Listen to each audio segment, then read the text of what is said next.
Istanbul तुर्क सदर रजब Tayyab Erdogan ने कहा है कि मकबूजा कश्मीर में कर्फ्यू और जुल्म खत्म किया जाए। Subscribe to our channel by clicking the subscribe button. Click the bell button and enjoy the latest uploads from our channel. मसला कश्मीर के हल तक तुर्की कश्मीरी अवाम की हिमायत जारी रखेगा।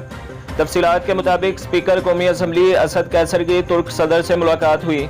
मुलाकात खित्ते के ममालिक की तीसरी स्पीकर कॉन्फ्रेंस के मौका पर हुई, जिसमें कश्मीर की सूरत हाल, उमा को दरपेश चैलेंजेस और बाहमी दिलचस्पी के अमूर पर तबादला ख्याल किया गया। स्पीकर कौमी असम्बली असद कैसर ने कहा कि पाकिस्तान और तुर्की दो कालिब एक जान की मानद हैं।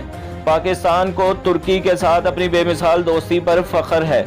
असद कैसर ने कहा कि दोनों मुल्कों ने हर मुश्किल वक्त में एक दूसरे का साथ दिया है। स्पीकर ने अक़वाम मुत्तहिदा की जनरल असम्बली में तुर्क सदर के खिताब की तारीफ करते हुए कहा कि मसला कश्मीर का कश्मीरी अवाम की उमंगों के मुताबिक हल नागुज़ीर है। दूसरी जानिब तुर्क सदर रजब तैयब उर्दवान ने कहा कि पाकिस्तान को अपना भाई और दोस्त समझते हैं, पाकिस्तान के साथ बरादराना ताल्लुक को बहुत अहमियत देते हैं। तुर्क सदर ने जनरल असम्बली में वज़ीर आज़म इमरान खान के खिताब की तारीफ करते हुए कहा कि इमरान खान ने मुस्लिम उम्मा और कश्मीरी अवाम की ज़बरदस्त तर्जुमानी की है।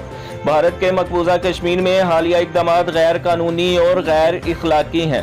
तो दोस्तों और भाइयों, हमारे चैनल को सब्सक्राइब कीजिए, वीडियो को लाइक कीजिए और बेल के आइकॉन को भी दबा दीजिए, ताकि हर आने वाली जो वीडियो है वो आपको सबसे पहले मिलती रहे।